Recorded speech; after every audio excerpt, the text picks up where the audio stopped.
At my grandma's funeral, no one said my name. Not even once. Not my parents. Not my sister. It was like I'd already died years ago. I'm Olivia, the family's silent shame, erased for being different.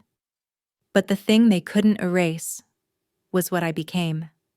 Last week, I stood in an airport and saw my own face on the cover of Verve magazine. Ever felt like you had to disappear just to survive? Or that the people who raised you couldn't handle who you really are? Stick around, because this is how I turned their rejection into my rebirth. And I'd love to know, have you ever had to rebuild your life without your family? They hadn't said my name in over 2 years, until Grandma June died. The church smelled like a mix of lilies and starch, the kind of clean that only happens when grief is expected. Snow clung to the edges of the stained glass windows at the front of the chapel, refracting pale light in fractured beams across the wooden pews. I stood at the back for a moment, wrapped in Grandma June's favorite scarf, plaid and just scratchy enough to feel real. Nobody turned.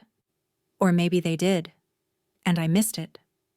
My boots echoed softly on the old tile floor as I walked down the aisle. The family sat up front, Ruby perched like a statue of composure, Don and Martha Lane beside her, still as snowmen. There was no seat for me.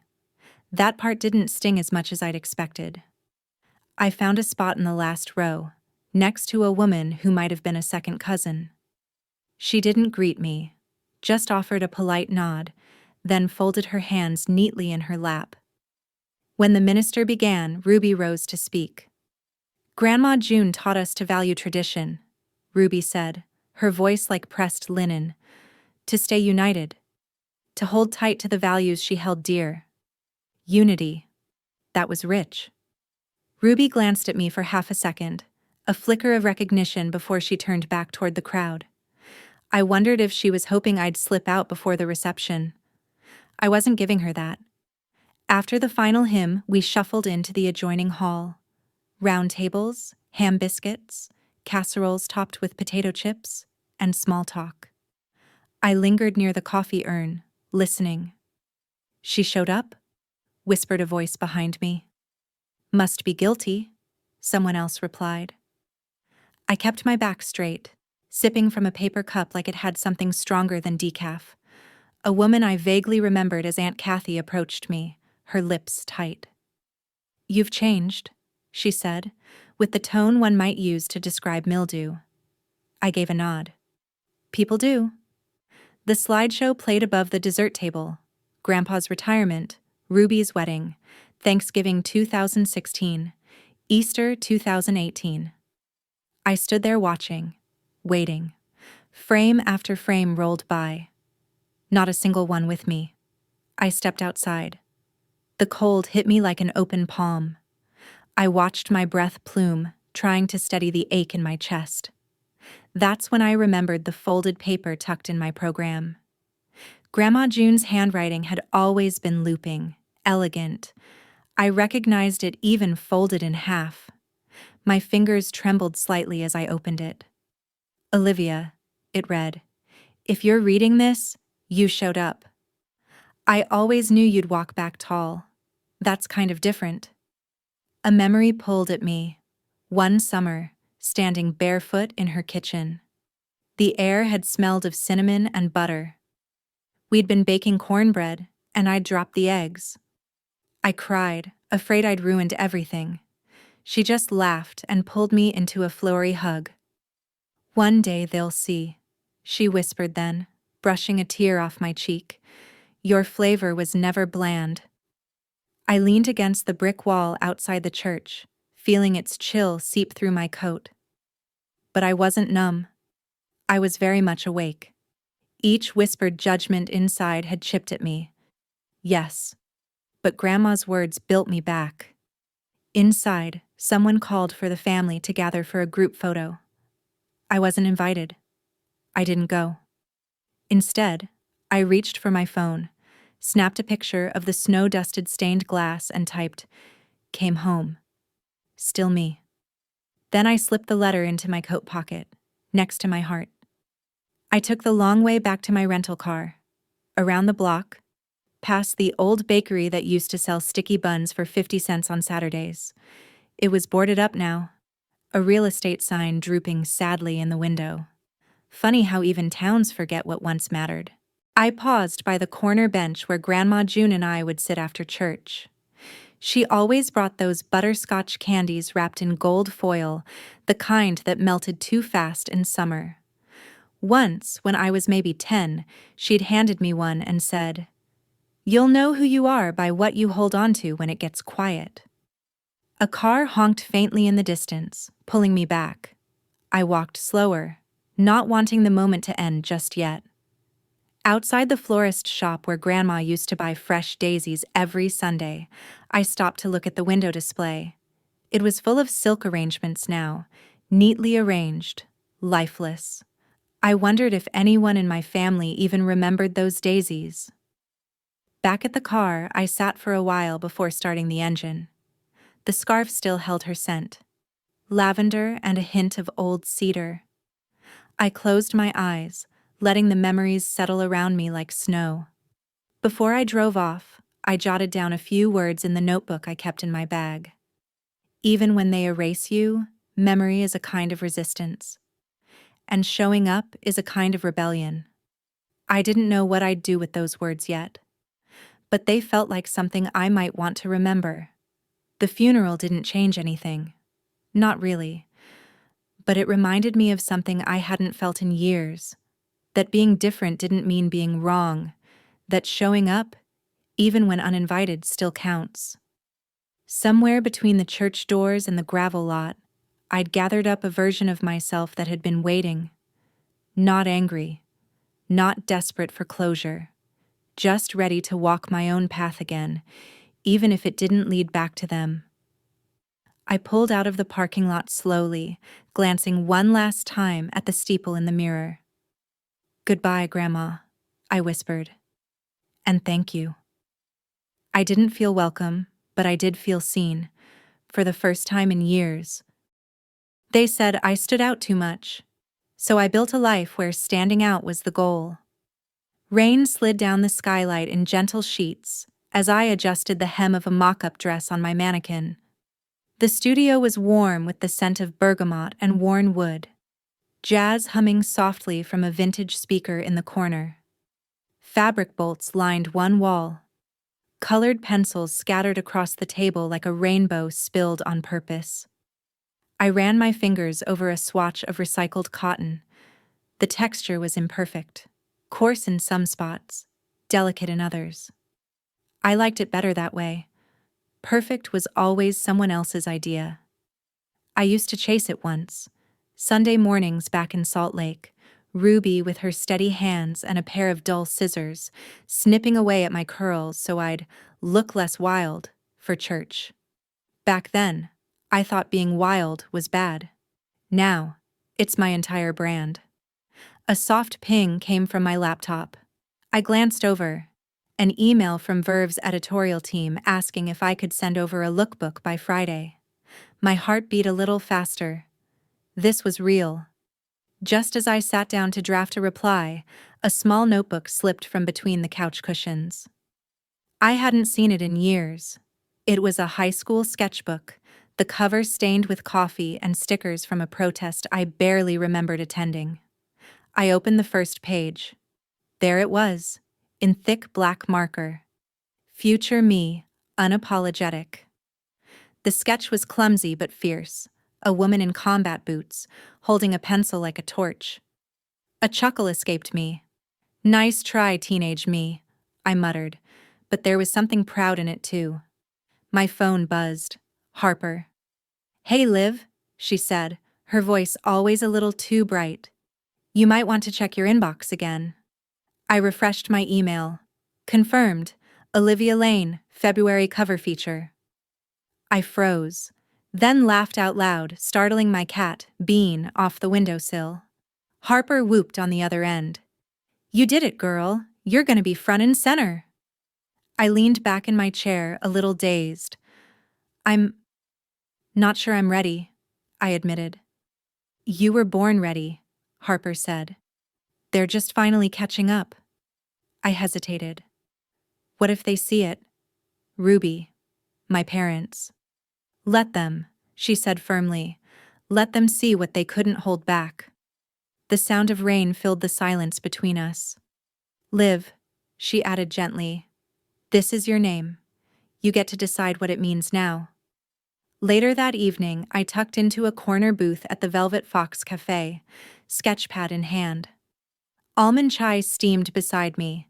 The barista, a lanky guy named Devin, nodded at me in that familiar Portland way. Casual, no pressure, just there. I sketched the curve of a jacket lapel, the twist of a sleeve. On a napkin, I doodled a row of buttons that looked like pressed leaves. The cafe was gently alive with murmurs and rain. A couple played chess by the window. An elderly woman knitted something vibrant and gold. It felt like a place that understood odd rhythms and quiet pride. I looked up just as a young man opened the door, dripping wet, clutching a bouquet wrapped in newspaper.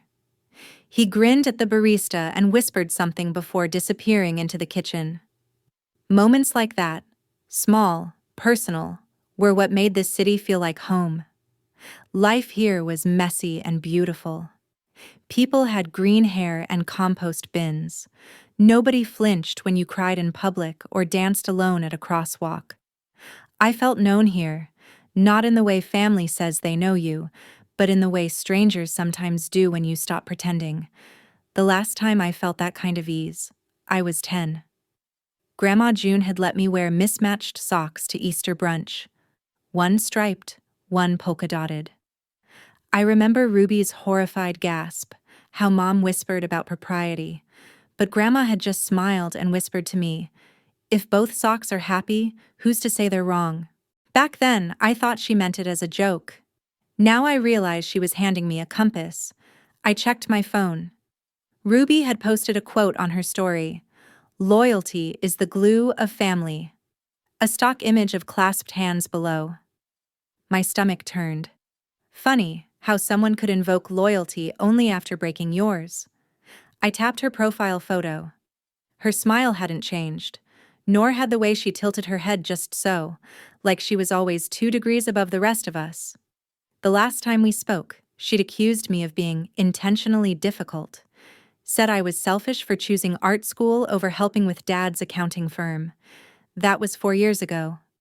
She hung up before I could explain that art was the only place I didn't feel like an error. I closed the app. Jasmine, my old friend from the youth group, had DM'd a vague, "Thinking of you" last night. I didn't reply. There were too many ghosts in that inbox. I looked out the window at the rain washing the sidewalk clean, as if the whole city agreed that starting fresh was a kind of prayer. A car splashed past, a couple huddled under a shared umbrella. No one asked who they were trying to be, just whether they made room for each other in the storm. Back in my studio, I lit a lavender candle and stood barefoot on the hardwood floor. I opened the email from Verve again. There it was. My name in bold. I closed the laptop. For the first time, my name was being used, and it was mine to own. Being disowned didn't come in one dramatic blow. It was a slow, quiet removal. Photo by photo, memory by memory. The snow outside pressed soft white against the windows, muffling the city's usual buzz. My radiator hissed like an old friend trying to fill the silence. I curled on the couch, knees tucked, a wool blanket around my shoulders. On the coffee table lay a freshly printed photo, a forwarded family group shot from Thanksgiving. Everyone smiled under a string of gold leaf garlands posed around the dinner table in Mom's warm-lit kitchen, but I wasn't in it. Have you ever realized you were being erased? Not loudly, but quietly, one photo at a time? If that silent rejection feels familiar, leave a comment number 7 below. You're not invisible. Let's keep going. Not just absent, I'd been cropped. The original image, I could tell, had been trimmed. The way Ruby's elbow hung too close to the edge, the slightly unbalanced spacing between Dawn and Aunt Laura, signs of a quiet edit. I held the photo between my fingers, ink still a little tacky. The blank edge where I once stood glared back at me. Years ago, I might have cried. Tonight, I just sighed and placed it beside an envelope. Still sealed, yellowed at the corners, my father's handwriting slanted across the front in blue ink. He'd mailed it after our last argument, a letter I could never bring myself to open. Not even now. The radiator clicked again. I rose and crossed the room to my shelf, where old sketchbooks leaned like forgotten guests. Inside one, near the back, I found a photo from Ruby's wedding. I made her dress. Hours of careful seams, tiny mother-of-pearl buttons, lace from Grandma June's attic. She never thanked me, not in person, not in her speech. I remember standing there, wearing a moss-green wrap I stitched myself, and clapping when the room applauded Ruby's college roommate, who apparently saved the whole reception. I clapped too. That's what you do, right? You clap and smile even when no one sees you. A soft knock from memory. Ruby's baby's baptism. I hadn't even known she'd had it until Jasmine tagged me in a blurry photo with the caption, "Such a beautiful morning." Ruby stood with her husband and the child, my niece, wrapped in lace, beaming. I zoomed in. Aunt Laura, Uncle Gene, Mom, even the Thompsons, neighbors from across the cul-de-sac. Not me. The radiator gave a slow exhale as I pulled a worn journal from the drawer. The pages were soft, corners turned like old bed sheets. I flipped to a blank page. "What does it mean when your own name disappears from their mouths?" I wrote. Then paused. What had it meant? There wasn't one moment, just a slow accumulation. Like the year I stopped being included in the family Secret Santa, and no one texted to ask why. Or the birthday dinner Ruby organized for Mom. Everyone posted smiling pictures. I found out 3 days later. I had sent flowers. They weren't in any of the photos. I tapped the end of my pen against my knee. I remembered a dinner table from years ago, mashed potatoes passed around, my plate empty while I tried to share something I'd written. Ruby interrupted me halfway through my sentence to talk about her coworker's engagement. Everyone laughed. I smiled too, folded the paper under my plate, and didn't bring it up again. Sometimes I think I made it easier for them to forget me. I never yelled. I never fought back. I just faded. And they let me. But that wasn't the whole truth, was it? There had been one December, maybe I was 14, when I spent a whole weekend drawing a portrait of our family. Pencils smudged across my fingers, the back of my hand stained gray from blending shadows. I got Mom's soft curls right, Dad's eyes just a little too intense. Ruby, back then, always tilted her head slightly, the way she did in every school photo. When I showed them, I remember the pause. "It's nice," Mom said, setting the page on the kitchen counter. Dad nodded without looking. "You have a lot of time on your hands." Ruby glanced at herself in the mirror instead of the paper. "Kinda makes me look tired." I asked if I could frame it, hang it in the hallway. Nobody answered. By January, it was in a drawer under expired coupons and a broken tape dispenser. Still there the last time I visited. It wasn't just that they stopped seeing me, it was that they never looked in the first place. The soft glow of my laptop lit the room as I opened a blank social media post. My fingers hovered over the keys. "Hi. Some of you know me. Some of you don't anymore. I've spent years pretending this kind of silence was normal, that being slowly removed was just growing up. But it wasn't. It was disowning. Just quieter. Just gentler. So gentle I didn't notice until I vanished. I stopped. My chest felt tight. Not with anger, but with something lonelier. A hollow kind of recognition. I added a line. This isn't bitterness. This is what truth looks like when it's finally allowed to speak. Then I hit save, not send. It wasn't ready for the world. Maybe I wasn't either. But even saving it, it felt like saying something. Like taking one step out of the box I'd been folded into. I leaned back, listening to the radiator's hum and the snow tapping soft against the glass. There was no applause, no reply. But somewhere in me, a quieter version of myself was clapping. Just once, I hit save, not sent. But even saving it made me feel louder than I'd been in years. I wasn't planning to post it, but that morning I made coffee, watched the snow fall, and thought, what if someone else feels the same? I hadn't slept much. The apartment was still cloaked in blue-gray shadows when I padded to the kitchen, the cold tiles stinging my bare feet. Portland was unusually quiet that morning. Snow had dusted everything overnight, muting the sounds of cars, footsteps, even the hum of city life. I stood by the window, fingers wrapped around my mug, steam curling toward my face. The draft from the window nudged against my cheek like a nudge from memory. I thought of Grandma June's voice. If your voice trembles, speak anyway. That's when it matters most. My voice had been trembling for years. I opened my laptop. The draft post had been sitting there for days, blinking like it was holding its breath. I reread the opening line. What does it mean when your own name disappears from your family's vocabulary? I revised a few clunky phrases, added one more line about the ache of silence. My hand hovered over the trackpad. Then, without fanfare, I clicked publish. Just like that, it was out in the world. To stop myself from spiraling into regret, I threw on my coat and walked to the library. The snow hadn't yet been shoveled from the sidewalks. My boots left soft imprints as I passed the bakery that smelled like burnt sugar and cinnamon, the corner barbershop with its window fogged over, and the little free library box I used to sneak poetry books from. Inside the library, I avoided the computer terminals and headed for the nonfiction aisle. I ran my fingers along the spines like I was searching for something to ground me, something real, something not digital. Memoirs, grief, identity, community. Titles I never thought would matter to me now felt like anchors.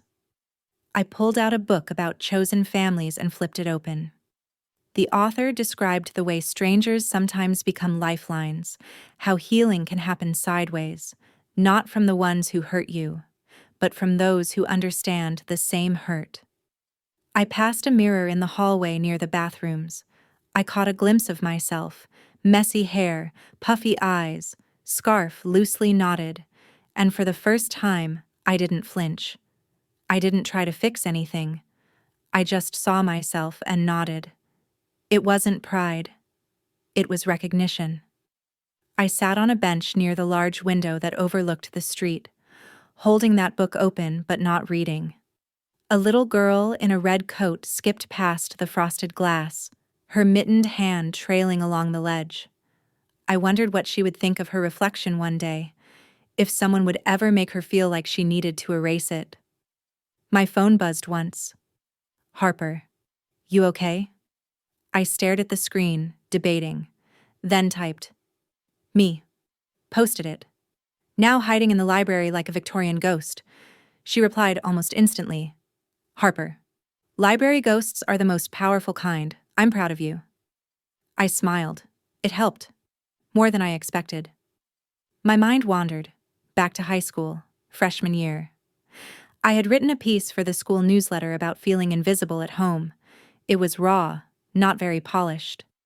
The editor said she liked it but wanted to soften the language. I said okay. Then I pulled the piece entirely before it was printed. I wasn't ready then, but now I was. By the time I walked home, the snow had started to melt into slush. I climbed the 3 flights to my apartment and hesitated at the door before stepping inside. The moment I opened my laptop again, it buzzed. Notifications? Hundreds of them. Comments like, I thought I was the only one. You just wrote about my life. Thank you. I never had the words until now. One message was from Jasmine, just a heart emoji and a simple, "Read it. Thank you, that was enough." My throat tightened. I wasn't prepared for this quiet wave of validation, this sudden warmth where I'd braced for cold silence. I read until my eyes stung. Not every comment was long, but every one meant someone had paused and felt something. There was one message from a user named Shelter Sapling. "I'm 67. I haven't spoken to my brother in over a decade because I married a woman. Your words made me cry in a way I haven't allowed myself to in years. Thank you for saying it out loud." I read that one twice, then a third time, and then I saw it. Ruby hadn't commented, but she had untagged me. Every single photo that had once included me, family vacations, birthdays, even neutral group shots, were now scrubbed clean of my name. No confrontation, no message, just digital bleach. I sat still for a long while. My coffee had gone cold. I won't pretend it didn't sting, that it didn't feel like some final silent slap. But I also didn't spiral, because I remembered. I didn't post it for her. I didn't post it to win her back or prove anything. I posted it for every person who's ever sat in a room full of family and felt like air. For every kid who asked themselves if quiet was safer than true. I closed the laptop, walked into my kitchen, and started cooking.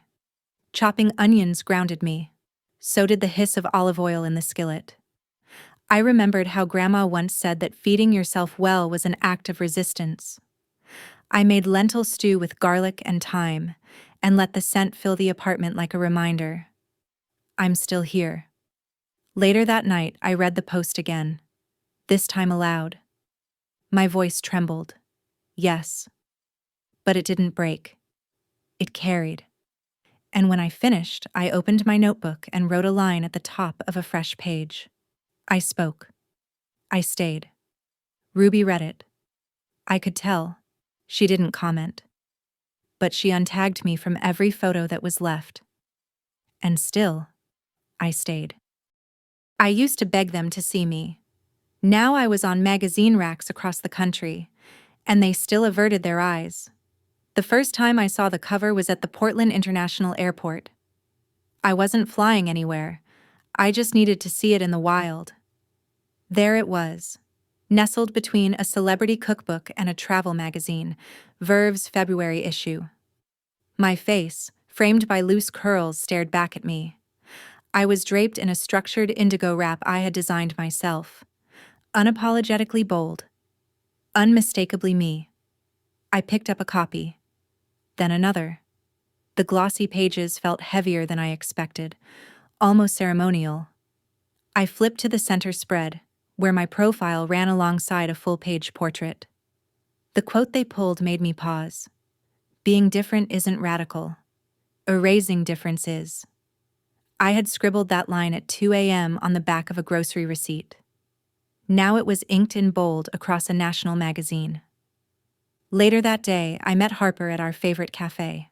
Quiet, cluttered, full of the smell of cinnamon and chipped teal mugs.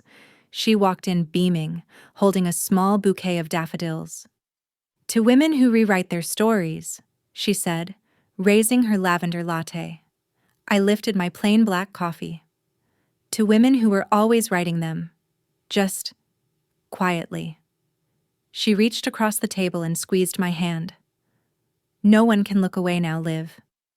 She asked me how it felt, really, and I didn't have a simple answer. So I pulled out the magazine and flipped it open again.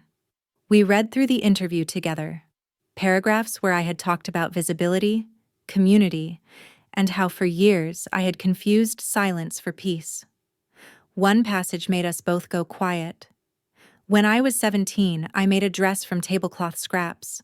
I asked my parents if I could enter it into the state fair. My dad said, "No one likes show-offs." What he meant was, don't be yourself where others can see you. Harper blinked hard. "You left that part in?" "I did," I said. "Because maybe someone else needs to hear it." She leaned back. I once entered a photography contest in college. My sister told me not to bother, said I wasn't technical enough. When I won third place, she never mentioned it. We sat in that small, layered silence that only women like us know, the kind you learn to carry with grace, because there's no one coming to fix it. Only you. Back home, I placed one copy on my bookshelf, between a worn collection of Audre Lorde essays and a tiny ceramic turtle from Grandma June.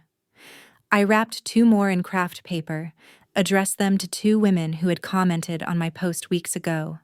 Both had said my words helped them feel seen. I didn't know their last names, but something told me they'd understand. Then, like clockwork, came the silence. Not an empty silence, but a sculpted one.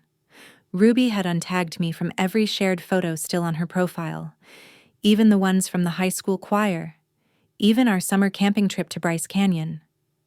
Have you ever been celebrated by the world, but still deleted by the people who matter most? That strange ache of rising high while being cut off. If you've experienced that contrast, drop a 9 in the comments. Let's see what comes next. My name evaporated quietly. No message, no phone call, not even a snide text. That evening, a package appeared on my doorstep. No return address, but I knew. The slanted cursive on the label was unmistakable, Ruby's. Inside was my old sketchbook, the one I'd left behind when I moved out at 21. The corners were frayed, the spiral binding loose. It smelled faintly of cedar and something like attic dust. I turned the pages slowly. Rough charcoal studies, lists of fabric types, collages of magazine clippings and color swatches. Then, toward the back, tucked beneath a sketch of a gown I'd imagined for Ruby's wedding, I saw a single line in pencil. You really made this yours. No signature, just the whisper of a concession. I sat on the rug, sketchbook open on my knees, as rain tapped gently against the windows. My apartment was quiet except for the hum of the radiator and the occasional creak of old pipes. The city moved outside, but I didn't. Not for a long time. For once, I didn't need her applause. I didn't crave her validation. That faint pencil scrawl, likely written in some moment of accidental vulnerability, gave me more peace than any loud confession ever could. It was small. It was quiet. And yet, it held more truth than years of forced family smiles. Harper texted me that night. Harper. Seen it on 3 newsstands already. You did that. I replied with a photo of the sketchbook. She sent back a string of exclamation points and a single, Harper. That's her way of saying sorry, you know. I didn't reply. I didn't have to. The next morning, I walked to the neighborhood bodega to grab milk. At the counter, the clerk glanced at me, then at the Verve magazine rack behind him. That you? He asked. I nodded, suddenly self-conscious. He smiled. Cool. And that was it. No fireworks, no cameras, just acknowledgement. And sometimes, that's louder than applause. Back home, I placed Ruby's package on the top shelf. Not to forget it, but to remind myself that stories evolve, even when people don't say the words we want. I sipped my coffee, breathing in the quiet warmth of the room. Then I opened my laptop. A dozen emails blinked in from readers, podcasts, indie designers, all wanting to talk, to connect, to be part of this. The world hadn't just noticed. It was listening. It wasn't my family. It was a girl in a bookstore, maybe 15, who whispered, "Are you her?" Spring in Salt Lake City comes quietly, the kind of quiet that creeps between patches of melting snow and the first crocus buds daring to bloom. I hadn't planned to return so soon, but some silences aren't meant to be waited out. They're meant to be answered. The cemetery was mostly empty. Just me, a gravedigger humming low as he tended a corner plot, and the wind moving through the dry grass like it was trying not to disturb anyone. I made my way to the far side, where the older tombstone stood, not quite neglected, but less polished than the newer ones. Grandma June's stone was modest, polished granite with her full name and 2 dates. I knelt and placed a single crocus bloom beneath her name, along with a folded copy of the Verve magazine. It felt fitting. She was the only one who ever saw what could be before anyone else believed it. "They'll never say my name here again," I whispered, brushing the dust from the base. "But you always did." I sat with her for a while, let the quiet settle into my bones. The sky above was a soft gray, not threatening rain but promising stillness. Somewhere behind me, a church bell rang the hour. 12. I thought of her voice. Low, warm, a little raspy. "If you don't want to be known for what they hate," she once told me, "then be known for what you build." She said it over toast and strawberry jam as I cried into my cereal after Ruby mocked a painting I made. I was 11. Grandma just passed me a napkin and said, "Don't shrink. Stretch." As I stood, the gravedigger tipped his cap and nodded gently. Not a word, just acknowledgement.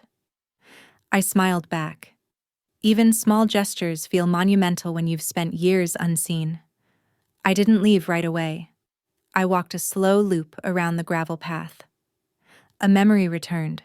Me at 9, clutching a sketchbook. Grandma telling me, "If it doesn't exist yet, that just means it's yours to make." She believed in blueprints before there were buildings, in names before they were known. On a whim, I walked into town. The old part, storefronts from another decade, faded awnings, a diner with a jukebox that still took quarters.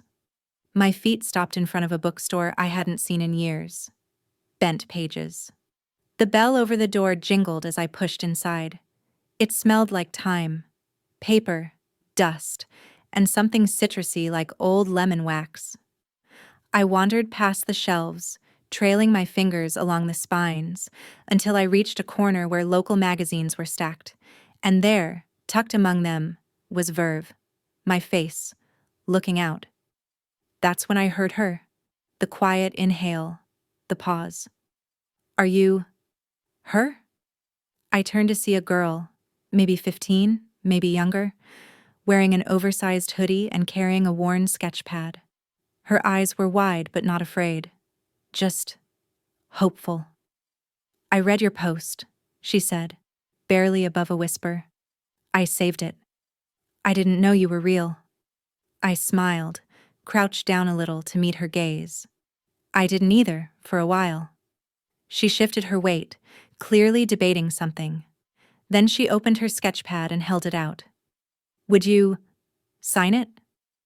I took the sketchpad carefully, flipping past pages filled with bold colors, words in the margins, dreams forming in real time. "You've got something powerful here," I said. "Sometimes I think I'm too much. That's what they say." I uncapped my pen. "Then let it be too much. The world doesn't need to be more palatable." She laughed, nervous but true. I wrote, "To the voice that isn't afraid anymore." Then I signed. Olivia Lane. Her fingers trembled slightly as she held it. "Thank you." "No," I said gently. "Thank you for seeing me." We stood like that for a second, the quiet thick between us, not uncomfortable but meaningful. Then she asked, "Do you think it ever gets easier?" "Not always," I said, "but it gets clearer. And that's something." As I left the bookstore, I thought of my first art show in high school. I'd printed cheap flyers, hung my best sketches in the school hallway, and invited the whole family. No one came, not even a text. I stood there an hour past closing, rearranging the sketches just so I wouldn't cry. Outside, the wind had picked up. I pulled my scarf tighter, Grandma's scarf, soft with age and memory, and continued walking. My path curved near my old neighborhood. Without meaning to, I found myself standing across from the house I once called home. The siding had been painted, The tree in the front yard was trimmed, but the shape of it was the same. I let my eyes rise slowly to the second window, my old room.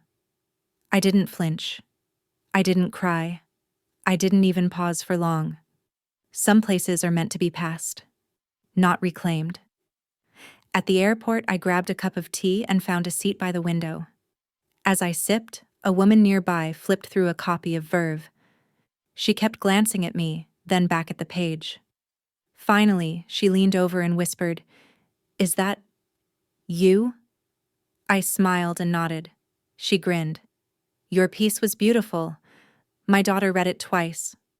I wanted to say something profound. Instead, I just said, "Thank you. That means more than you know." She tapped the cover. "Keep going." My flight to Portland was boarding in 40 minutes. I opened my bag, pulled out a new sketch pad I'd bought earlier that day, and tucked Grandma's scarf beside it. The sketch pad was blank, save for the faint pressure of possibility. I opened to the first page and drew a small, sprouting branch. Simple, resilient, new. The intercom called for boarding. I stood, exhaled, and smiled. I wasn't back. I was moving forward. Different never meant broken. It just meant mine. Sometimes peace doesn't come from being accepted. It comes from choosing to stop waiting for it. Standing by my grandmother's grave, I finally understood. The love we carry forward can be louder than the silence left behind. In this life, not everyone will say your name with pride. But if you build a life with care, integrity, and kindness, your name can become a light for someone else in the dark. That's how legacies are born, not through approval, but through action. If this story touched something in you, I'd love to hear your thoughts. Feel free to share your own journey or simply follow along for more stories like this. Thank you for listening. See you in the next story.